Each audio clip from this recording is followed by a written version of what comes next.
Hey everybody, how you doing? It's Hello. Gil. It's nice to see you all again. Yeah, definitely. This is our first, I don't want to say episode because I don't want to go episode by episode, but this is our first official release of the show. Movie club. It's pretty tight. Where we talk about movies that we love and hate. I really want to start talking about movies I hate more than I want to talk about movies I love, but we'll get to that eventually. Yeah, I mean, off the top of my head, I can't think of any movie that I hate enough to make an episode about right now. Maybe Practical Magic. Superman Returns for me, for sure. That movie is dog shit. Yeah, and almost any DC movie, we can talk about that, except for like almost any, no Batmans, except for maybe the one with George Clooney. I can't remember which one that was. Maybe one with Val Kilmer? I love Val Kilmer, so I can't. Can't do that? I can't do it. All right. He's an Adonis. We'll talk about it later. Anyway, let's get into today's topic episode. I don't know. I hate saying episode. We're talking about Blankman. You know, Blankman from August 1994. I'm sure all of you have seen it. It was directed by Mike Binder. The producer of it was Eric L. Gold. And the screenplay, or who it was written by, was Damon Wayans himself, who's also in the movie, and J.F. Lawton, who is not in the movie. Yeah. Really crazy. Wife and Kids Productions, which he went on later to star in a show called My Wife and Kids. Show slaps. I love that show. It was a really good show. Damon Wayans, I think, is honestly the most underrated Wayans brother. He was in that new Lethal Weapon show. I liked that show a lot. I enjoyed it as well. I even enjoyed the guy who got fired. I thought he was great. I thought he was perfect for the role because he looked like a psychopath the whole time. And from what I heard, he was extremely terrible to work with. I mean, so is Christian Bale, but people still work with him. He's Batman. He can do whatever he wants. Yes. It stars Damon Wayans as Daryl and David Alan Grier as Kevin. You might remember them from a little show called In Living Color. Yeah. I just wanted to know if you remembered that show. Bro, come on, son. Well, it was a good show. It was fire. Yeah. Keenan Ivory Wayans is a literal genius at anything he does. They do be selling. Yeah. So it's basically, if you've never seen it, it's a movie that is, in my opinion, the Hood Batman. It's definitely the Hood Batman because it's literally like every like comic book nerd's like dream where they just see crime, they go to crime, they make their own suit, they're able to do like some cool stuff with a suit, but it's literally he's the Goodwill version of Batman, like in the best way. Yeah, because he invents his own gadgets and stuff like that are pretty cool, like the nunchucks that he makes that are out of two lights that just swing repeatedly. If you think about it, he is technically not only Batman, but he is also what was Morgan Freeman in Batman? What was his character's name? Oh crap! I know people are gonna hate us for this. Yeah, I cannot remember, but. You mean because he had all the gadgets and stuff like that behind closed doors and was hiding those for Homeboy? Yeah, literally. Yeah. I can see it. Yeah, because he created his own stuff. Batman never did that shit. Exactly. All right, I'm here for it. The movie also stars Robin Givens, who plays a beautiful young lady by the name of Kimberly. John Polito, who is Michael the Suit Minnelli. And Jason Alexander as Mr. Stone, he's a TV producer or something like that. Yeah. So it was really weird, actually, that this movie technically had two villains. Yeah, because Jason Alexander's character, Mr. Stone, was also technically just a terrible human being who tortured David Alan Grier's character, Kevin, while he was at work. Can we talk about how that dynamic duo was the smartest move for that time? Because Damon Wayans Sr. and Alan Grier are like two of the funniest guys ever. Arsenio Hall is also in the movie too. Yeah. Yeah, because he's just Arsenio Hall because he's doing his show at the time. Yeah. Because he was talking about he said the first time that he heard about a brother with a cape on in the back of a squad car, he wanted to talk about how I'm dying right now. The hardest working man in entertainment. What's his name? Get up. Oh, come on. We're gonna get dragged for this too. I could tell you what year he probably died. I can't remember his name right now. All I want to call James Brown. James Brown, the hardest working man in entertainment. He thought James Brown had gone off the deep end again. So yeah, it's like, for what the movie did in the early 90s, it was pretty star-studded. You know what I'm saying? Like, oh yeah, it had a lot of good, like, surprisingly good actors, and on a $30 million budget. I don't know. Usually, I'm really good at checking in fluctuation, or the influx of what it was back then, what it is now. And I guess I wish I would have did it before the show, but I'm assuming that was still a lot of money back then. 30 million? Yeah. Yeah, I don't know what the conversion rate would be, but like low key, they only still made 7 million off of that. So the movie tanked pretty hard. And it sucks because there used to be a place down the street from my house when I was a kid, and we used to go there all the time. It was like a little like mom and pop convenience store, and they had movies for rent, and it was always like really obscure movies or movies that either tanked or like just B grade, C grade movies. And Blankman was always the one I would always go up there and like try to grab almost every week.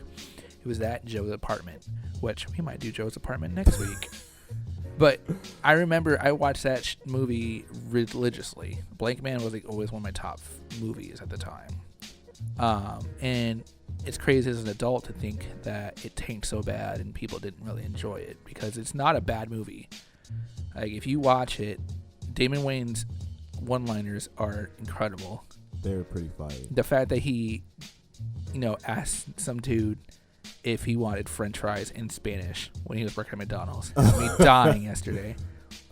There's a scene in the movie where he's in an alley and he's trying to stop a pimp from beating up his prostitute and stuff like that, and he literally says, "Slap me in the face and call me Susie." Homie literally gets slapped in the face.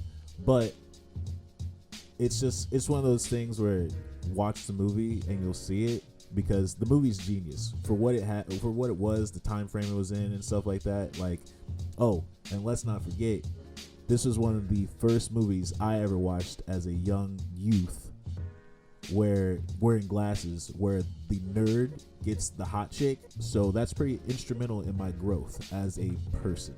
So there's all, and the nerdy aspect of it all. Yeah. No, I mean, I think not even for its time, I think even now, to me, it holds up. I think what they were trying to accomplish, I think even though it was a comedy, it still like kind of broke ground, because I don't think there was any other, and don't quote me on this, real black superhero movies besides Meteor Man. The next black movies that come to mind would be... You can't say Blade, because Blade comes afterwards. Look, I was going to say, the only other one I could think of would be Steel with Shaq. But I think that came out in like 90... Yeah, it for sure came out afterwards. Like 98 or something like that. So Black yeah. Dynamite? That's been around for a while, hasn't it? But that wasn't like an 80s movie, or is it? I mean, we could go with like the A-Team. We could go with Homeboy from there. But like... Mr. T? Yeah. I mean, but would you consider him a superhero in that? I mean... Blankman can't fly, so he's not really super. He's a hero. That's fair. He's more of... It's a vigilante thing. That's definitely fair. Yeah. I mean, essentially, yeah. But... I don't know. The fact that throughout the whole movie, David Alan Grier's character is just trying to diminish and just trying to push to the side that, Damon Wayans Sr., was, trying to be this huge superhero, and he just had the mentality that no matter what, even when he would, they went to the shrink, and it was basically, this guy's crazy. Yeah. He ended up looking crazy. He ended up like not believing until like the end, where he was like, you know what? Yeah, you are super. You are smart. They made at the end of the day, he made it work for him as well. You know what I'm saying? Because he was literally like, Damon Wayans' character had all the gadgets and stuff like that, but David Alan Grier's character had the moves. Like, he was literally Batman. He was an adult that took karate classes. Yeah. Let's not, like, in the movie it was very good. I would like to know who the choreographer was at. So that maybe, I don't know, Jackie Chan, who knows? We'll figure it out one day. That'd be cool. Yeah, but I mean, if you think about it, even though Damon Wayans was Blankman, he wasn't technically Batman. He was more of the Robin. It's like in the movie Kick-Ass, how Kick-Ass doesn't actually really kick ass. It's like the little girl in there. Yeah. I can't remember her name right now, but I can't remember. But it's like that kind of dynamic where, like, he's around, he might take out a couple. Actually, at the end, he does clean up. Yeah. He does clean up at the end, which is pretty fire. But let's talk about an unsung hero in this whole movie. We gotta talk about J5. J5, yeah. He's fired with the blue wig. Was that a Yankees cap on? Yeah. Eyes were flashlights. And it always, like, when I was younger, I was always trying to figure out who he reminded me of. I didn't know if he reminded me of R2-D2 or basically, he was his Alfred in a sense. Because J5 never really talked. He only said, what, was it, hello, Kimberly? And that's it. And then he just beeped around. He did, when they were looking for that bomb, he was making barking sounds, which, like, even when I was watching it today, but I remember watching it when I was a kid and was like, that's peculiar right there, but I get it. Hound dog stuff. I guess I wish I would have paid attention harder, but I'm pretty sure he used nothing but 8 tracks to do his voices. It would make sense for the time frame, or like an 8-track recorder. No, like he'd actually use 8-track cartridges and put them in them. Oh, okay, all right. So I mean, that was also pretty genius. And then his little like layer, that was pretty cool. What was it? The blank. The blank station. Blank station, because it was an old. Let's talk about that motorcycle. Like, did you notice that scene lasted so long when he picked up Kimberly at that train station? Yeah. That scene lasted long, and I'm like, I'm watching it now, and I'm like, yo, that seemed to take a real fucking long time. And then she mentions it in the movie, and he was like, oh, I didn't know, once you know where the secret highway was at, so I took like some extra roads and stuff. So like that was pretty genius that like they made that scene extra long on purpose, so you question it, and then they answered it in the movie and stuff. So that makes sense. Right. And the fact that they added a new Jack Swing song on top of it all. Yeah.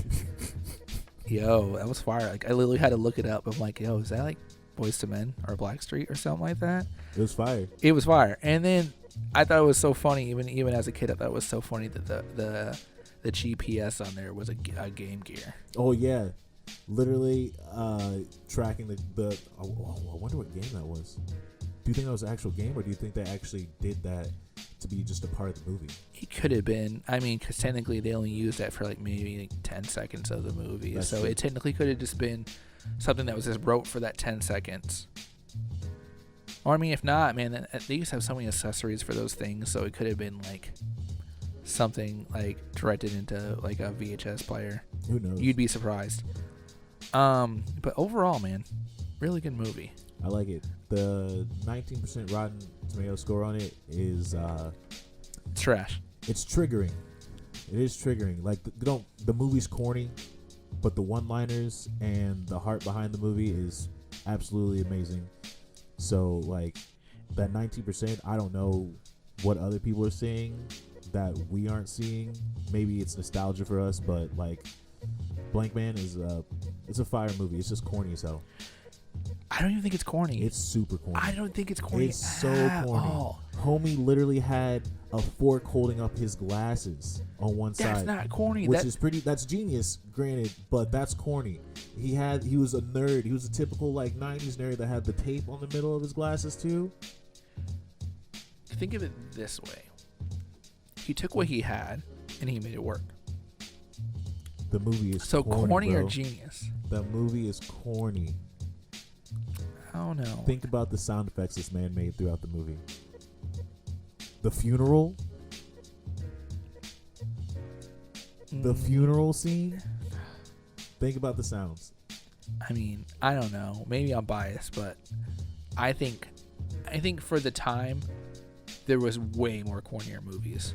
I mean, yeah, for sure. Any love movie from that era is probably corny as hell. But you gotta think about it. Compared to any other superhero movie that came out around that time.